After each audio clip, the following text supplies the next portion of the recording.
Hi friends, నమస్తే. నేను మీ Madhavi Krishna. Welcome to my channel Madhavi Krishna's Telugu కథలు. హృదయం ఊగిసలాడే 13వ భాగం. విసురుగా బయటికి వచ్చాక ఎక్కడికి వెళ్లాలో అర్థం కాలేదు కిరీటికి.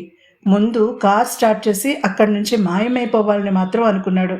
అతని శరీరంతో పాటుగా మెదడు కూడా వేడెక్కిపోయింది. నిప్పు అని తెలిసి కూడా ముట్టుకుంటే కాళ్ళకేమవుతుంది? బీచ్ రోడ్ మీద విండోస్ కిందకి దించి డ్రైవ్ చేస్తూ అనుకున్నాడు. చల్లని గాలి అతనికి హాయిగా అనిపించకపోగా తన మెడ మీద నర్మద వెచ్చని ఊపిరి గుర్తొచ్చి మరింత చికాకుగా అనిపించింది అతనికి.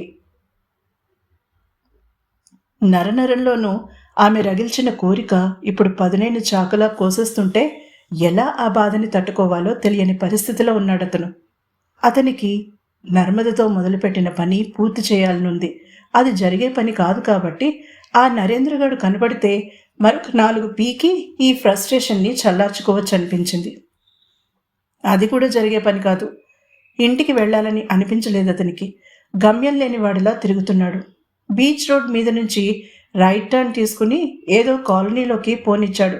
10 నిమిషాల తర్వాత తిరిగి అది మెయిన్ రోడ్ని కలిసింది. మండుతున్న కళ్ళని చేత్తో రుద్దుకుంటూ ఆ ఖాళీ రోడ్డు మీద నర్మద గురించి ఆలోచిస్తూ పిచ్చివాడిలా తిరుగుతున్న తనని చూసి తనే నవ్వుకున్నాడు కిరీటి. డబ్బు ఉంటే సుఖాలొస్తాయని చాలామంది భ్రమ. అసలు డబ్బుకి సుఖానికి సంబంధం లేదు. డబ్బుంటే లగ్జరీ వస్తుంది, అందులో డౌట్ లేదు అనుకున్నాడు కిరీటి. ఎటు నుంచి ఎటో వెళ్తున్న అతని ఆలోచనలు హఠాత్తుగా రోడ్డు మీద కనిపించిన దృశ్యాన్ని చూసి ఠక్కున ఆగిపోయాయి. ఒక 4 కుర్రాళ్ళు రోడ్డు పక్కన గొడవ పడుతున్నారు. 2 బైక్స్ రోడ్డు పక్కన పార్క్ చేసి ఉన్నాయి. మధ్యలో ఒకడు నిలబడి ఉన్నాడు. 3 అతన్ని రౌండప్ చేశారు. వాళ్లలో ఒకడు మధ్యలో నిలబడిన వాడి షర్ట్ కాలర్ పట్టుకుని ముందుకి గుంజాడు. ఇక ఊరుకోలేకపోయాడు కిరీటి. సాయంత్రం జరిగిన ఫైట్ చాలు అని మనసు హెచ్చరిస్తున్నా లెక్క చేయలేదు అతను. కార్ని సరిగ్గా ఆ కుర్రాళ్ళకి తగులుతున్నట్టుగా ఆపాడు. వాళ్ళు ఉలిక్కిపడి పక్కకి జరిగారు. హే, తాగేస్తున్నావా? ఒకడు పొగరుగా అరిచాడు. అది ఏ రోడ్డో కూడా తెలియలేదు కిరీటికి. కానీ తన ఫ్రస్ట్రేషన్ తీరే మార్గం దొరకడంతో అరిచిన వాడిని కనీసం చూడను కూడా చూడకుండా కారు దిగాడు. సార్, మీరా? తెలిసిన కంఠం వినిపించేసరికి తల తిప్పి మధ్యలో నిలబడిన కుర్రాడిని పరీక్షగా చూశాడు అతను. సాహిల్? 2 క్షణాల తర్వాత మధ్యలో నిలబడిన కుర్రాడిని గుర్తుపట్టాడు కిరీటి. అవును సార్. తనని అతను ఆ టైంలో గుర్తుపట్టినందుకు తెగ ఆనందపడిపోయాడు ఆ కుర్రాడు. హే, నువ్వు ఎవరైనా కానీ మర్యాదగా ఇక్కడి నుంచి వెళ్ళు. ఇక్కడ మేము ఒక మ్యాటర్ సెటిల్ చేసుకోవాలి. మరొక కుర్రాడు కిరీటి భుజం మీద చెయ్యి వేసి వెనక్కి నెట్టాడు. అదే అతను చేసిన పొరపాటు. కిరీటి చెయ్యి కంటికి కనిపించని వేగంతో విసురుగా పైకి లేచి ఆ నెట్టిన కుర్రాడి చెంపకి కనెక్ట్ అయింది. అతను వెనక్కి తులాడు. మరొక కుర్రాడు కిరీటి మీదకి రాబోయాడు. అతని షర్ట్ కాలర్ పట్టుకుని ముందుకి గుంజాడు కిరీటి. మీరు ఎవరైనా కానీ ఇలా నడి రోడ్డు మీద ఒక కుర్రాడిని పట్టుకుని కొడుతూ ఉంటే అలా చూసి పక్క నుంచి వెళ్ళిపోయేవాడిని మాత్రం కాదు, ఉతి కారేస్తాను. అతని మొహంలో మొహం పెట్టి క్రూరంగా చూస్తూ అన్నాడు కిరీటి. 3వవాడు వెనక నుంచి కిరీటి మెడ పట్టుకోబోయాడు. అతనికి ఆ అవకాశమే రాలేదు. తన చేతిని వెనక్కి విసిరి వాడిని ముందుకు లాగాడు కిరీటి. వాడు బొంగరాల్లా తిరుగుతూ వచ్చి కిరీటి ముందు నిలబడ్డాడు. పిడికిలి బిగించి లాగిపెట్టి అతని ముక్కు మీద బలంగా పంచ్ చేయబోయాడు కిరీటి. వాడు కెవ్వు మరడంతో ఆఖరి నిమిషంలో తన పంచ్ అతని ముక్కు మీద ల్యాండ్ అవ్వకుండా కంట్రోల్ చేసుకున్నాడు కిరీటి. అతన్ని వదిలి చేతులు దులుపుకుని 3 వైపు తీక్షణంగా చూశాడు. సాహిల్, కారెక్కు, సీరియస్గా చెప్పాడు. అతను రెండోసారి చెప్పించుకోలేదు. తేలికగా ఊపిరి పీల్చుకుని వేగంగా వెళ్ళి కారులో కూర్చున్నాడు.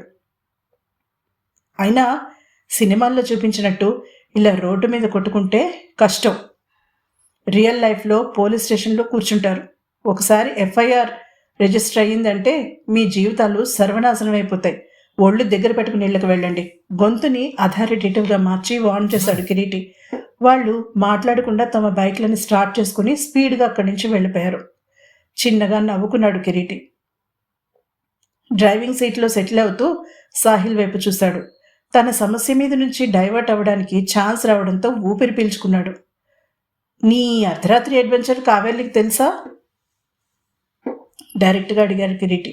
సాహిల్ చిన్నగా తల వంచుకున్నాడు. చెప్పాలా వద్దా అని హెజిటేట్ చేస్తున్నాడని అర్థమైంది కిరీటికి. అతను బలవంత పెట్టలేదు. నిశ్శబ్దంగా కార్ స్టార్ట్ చేశాడు. కొన్ని నిమిషాల సైలెన్స్ తర్వాత సాహిల్ ఒక నిర్ణయానికి వచ్చినట్టుగా బలంగా ఊపిరి పీల్చి వదిలాడు. తలెత్తి కిరీటి వైపు చూశాడు. అతని మొహంలో అలసట స్పష్టంగా కనిపిస్తున్నా కళ్ళు మాత్రం అలర్ట్గా ఉండడం గమనించాడు సాహిల్. నేను కావేరి లవ్ చేసుకుంటున్నాం సార్, ధైర్యం చేసి చెప్పాడు. ఎటువంటి రియాక్షన్ చూపించలేదు కిరీటి. ఆహా అని మాత్రం అన్నాడు. ఒకసారి మొదలుపెట్టాక ఇక ఆపదలుచుకోలేదు సాహిల్. అవును సార్, ఇంచుమించుగా 3 ఏళ్ల నుంచి ప్రేమించుకుంటున్నాం మేము. కావేరి నన్ను వ్యక్తిగతంగా బయటెక్కడా కలవదు. కాలేజీ లైబ్రరీలోనో లేక ఇలా ఫ్రెండ్స్ పార్టీలలోనో కలుస్తుంది. ఈరోజు పార్టీలో లేట్ నైట్ ఉంటానని నాకు ప్రామిస్ చేసింది. ఇద్దరం ఒక మూల కూర్చుని కబుర్లు చెప్పుకుంటున్నాం. ఈ లోపుగా తన అక్క కాల్ చేసిందని కంగారు పడింది. నేను మీ దగ్గర దింపేసి తనని తిరిగి లోపలికి వెళ్ళాను. ఫ్రెండ్స్కి చెప్పేసి ఇంటికి వెళ్ళిపోదామని. ఇప్పుడు చూసారుగా మీరు, ఆ ముగ్గురు నన్ను ఇంటి దగ్గర డ్రాప్ చేస్తామని అన్నారు. చెప్పడం ఆపాడు సాహిల్. అతను కోపాన్ని అతి కష్టం మీద అదుపు చేసుకుంటున్నాడని అర్థమైంది కిరీటికి. ఏమైందప్పుడు? కామ్గా అడిగాడు. సమస్య మనదైనప్పుడు మనం మెంటల్ బ్యాలెన్స్ కోల్పోయి ఆవేశంలో తప్పుడు డెసిషన్స్ తీసేసుకుంటూ ఉంటాం. కానీ అదే సమస్య ఎదుటివాడిదైతే ప్రపంచంలో ఉన్న సహనమంతా మనలోనే నింపేసుకుని తత్వబోధ చేస్తాం. ఆ రియలైజేషన్ అప్పుడే కలిగింది మన హీరో కిరీటికి. స్వామి వివేకానందని గుర్తు తెచ్చుకుని మొహం మీదకి చిరునవ్వు తెచ్చుకున్నాడు కిరీటి. స్టీరింగ్ వదలలేడు గనక చేతులు కట్టుకోలేదంతే. ఆ ఇడియట్స్ ఇక్కడి వరకు వచ్చాక కావేరిని ఎర్లీగా పంపించినందుకు నాతో గొడవ పడుతున్నారు సార్. ఆమె అడ్రస్ ఇమ్మని నన్ను కొట్టడానికి రెడీ అవుతున్నారు. లక్కీగా మీరు వచ్చారు, చెప్పాడు సాహిల్.